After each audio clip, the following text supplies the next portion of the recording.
Hola, hoy le voy a hablar sobre mi caso de investigación del coronavirus en el Perú, que trata sobre las madres y los niños que son las víctimas ocultas de la pandemia. Durante los primeros 6 días de cuarentena, se recibió 2.463 denuncias por violencia de género y familiar a la línea 100. En Arequipa hubo un fallecido y se atendieron 207 casos de agresión en 8 regiones. A finales de febrero habían registrado 32 casos de feminicidio y 120 intentos en todo el país. Del 12 al 22 de marzo, solo en los primeros 6 días de la cuarentena nacional, el sector transmitió 2.463 denuncias de violencia y agresión sexual y familiar a través de la línea 100, así como casos en Lima, Cusco, Huánuco, La Libertad, Madre de Dios, Arequipa, Puno y Ayacucho. Los niños y adolescentes enfrentan la misma situación de riesgo. Durante este periodo de 40 años, las violaciones sexuales contra menores también se han registrado en sus propios hogares. También la tercera Fiscalía Provincial especializada en violencia contra mujeres y miembros del Grupo Familia de Lima Norte abrió una investigación preliminar a Jorge Robert Choi Ibáñez, de 26 años, por haber abusado de una niña de 12 años sin comas. Yo les pregunto, ¿quién protege a estos niños en este periodo cuando no podemos salir de casa? Ahora le voy a hablar sobre el papel de la ética médica en el desarrollo de la pandemia del coronavirus en el Perú. La ética médica del Perú en la pandemia cumple un rol muy importante que le demanda al desarrollo de sus servicios un gran esfuerzo para velar que se cumplan con las normas deontológicas en el Código de Ética Profesional y en la práctica del mismo. Los alcances que este tiene son tales como salvaguardar la vida de los pacientes, optando por un método eficaz para brindar un servicio que opte por la vida humana, el bienestar de los pacientes y eligiendo lo mejor para estos. También debe garantizar el derecho a la salud y de la bioética. Podemos opinar que se enfoca también en la atención de la salud y los principios éticos de autonomía, beneficencia, no maleficencia y justicia, reconociendo la dignidad de la persona como ser humano con derechos.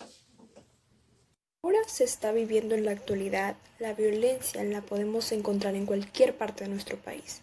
Hablaré sobre los puntos de vista de la ética sobre el tema, sobre la moral de las personas que agreden, ya que cualquier acción o tipo de agresión, ya sea verbal, física o psicológica, inclusive las amenazas, los maltratos y violencia sexual, pueden causar daños irreversibles para las personas afectadas, teniendo como consecuencias traumas de las experiencias tenidas.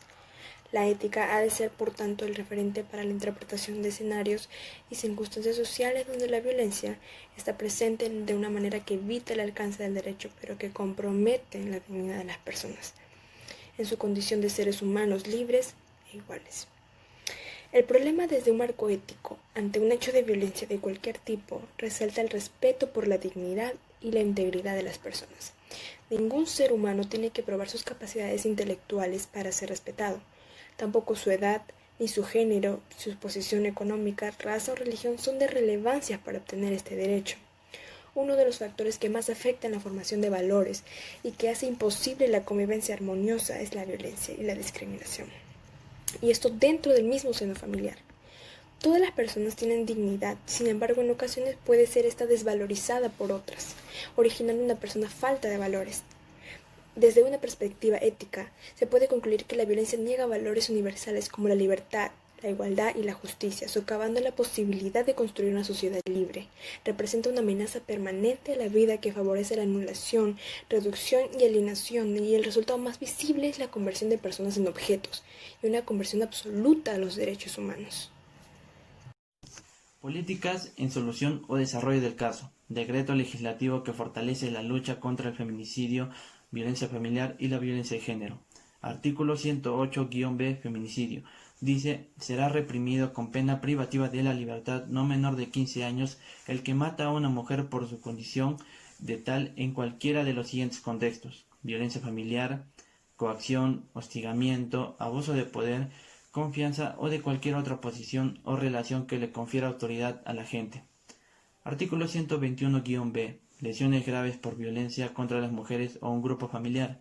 En los supuestos casos, en el primer párrafo del artículo 121, se aplica pena privativa de la libertad no menor de 6 años ni mayor de 12 años, e inhabilitación conforme al artículo 36 cuando: Número 1. La víctima es mujer y es lesionada por su condición de tal en cualquiera de los contextos previstos en el primer párrafo del artículo 108-B. Número 2. La víctima se encuentra en estado de gestación. Número 3. Para cometer el delito se hubiera utilizado cualquier tipo de arma, objeto contundente o instrumento que ponga en riesgo la vida de la víctima. ¿Qué debo hacer si soy víctima o testigo de una agresión en tiempos de cuarentena? Si sufres casos de violencia familiar o violación, o conoces a alguien que esté sufriendo esto, puedes hacer una denuncia a la línea 100 o al chat 100 o al Centro de Emergencia de la Mujer y las comisarías. Adicionalmente a esto, el Poder Judicial y el Ministerio Público han indicado que se continuarán atendiendo los casos de violencia contra la mujer en estos días, mientras que las comisarías a nivel nacional han recibido la orden de seguir atendiendo las denuncias relacionadas a violencia. Si no recibes atención adecuada, puedes llamar a la línea gratuita de la Defensoría del Pueblo, que es 0800 151 70. ¿Cuál es el rol del profesionalismo médico en el problema de salud presentado? Lo primero y más importante al tratar casos de violencia doméstica es reconocer que víctimas lo sufren. Ese rol lo desempeña el médico de familia desde la detección primaria. Juega un papel muy importante en la prevención y en la detección de la violencia doméstica, sus consecuencias, e interviniendo en esas situaciones mediante medidas de apoyo psicosocial a la mujer en riesgo de manera continua y teniendo conocimiento del contexto familiar. Pero aún así, existe una gran preocupación respecto a la baja detección de la violencia doméstica y el retraso en el diagnóstico, con las consecuencias que estos hechos conllevan. La AMA, en su guía para el diagnóstico y el tratamiento de la violencia doméstica, refiere lo siguiente: el médico puede ser la única persona fuera de la familia a la que una mujer le pide ayuda. Estos profesionales tienen la oportunidad única y la responsabilidad de intervenir. ¿Cuál ha sido la intervención de los colegios profesionales al respecto? En los ambientes académicos, este problema despertó una creciente preocupación por las importantes consecuencias que conlleva, tanto a largo plazo como a corto plazo. Desde una perspectiva individual y social, esta ha sido tanta que el Colegio de Psicólogos de Perú pronunció lo siguiente: la violencia familiar y el feminicidio en el país se han convertido en estos últimos años en una preocupación constante de la salud mental. Las cifras van en aumento. Tan solo en enero se registraron 15 casos de feminicidios, según el Ministerio de la Mujer y Poblaciones Vulnerables. En Psicotema Perú abordamos el tema con una mesa de diálogo con el fin de brindar mayor información a la población sobre la prevención de la violencia familiar. Por otro lado, un día después de que el presidente Martín Vizcarra dictara la emergencia nacional para enfrentar el COVID-19, el MINP informó que realizaría cambios en la estrategia de atención a los casos de violencia de género y familiar. Ahora, a través del programa Aurora, reforzó el servicio de atención urgente y en los lugares donde no existe formó equipos itinerantes de emergencia que articulan con la Policía Nacional y órganos de emergencia de las Fiscalías y Poder Judicial. Una de las grandes repercusiones que tiene este caso es la falta de acceso que tienen algunas personas para ir a pedir ayuda o denunciar a los organismos como el Ministerio de la Mujer o, por otro lado, en la PNP, la División de Lucha contra la Violencia de la Mujer y el Niño. En el caso específico de la División de Policía, su función se ha visto mermada, ya que su personal, muchos de ellos han adquirido el virus, reduciéndose en su mínima expresión el trabajo de protección a la mujer y al niño en nuestra sociedad peruana, trayendo como repercusión que los malos hombres se aprovechen de esta situación para cometer actos delictivos como la agresión de la mujer y el niño. De acuerdo a lo planteado anteriormente, como grupo concluimos en 3 puntos importantes. En primer lugar, toda persona tiene dignidad, misma que no puede ser desvalorizada ni rechazada bajo ninguna circunstancia, ya que los principios de la bioética necesitan de un concepto de dignidad humana que sea inherente, para seguir protegiendo estos valores que los proponen. Tal como afirma Roberto Adorno en su libro Bioética y Dignidad de la Persona, sin la idea de la dignidad, todos los principios se vuelven ininteligibles.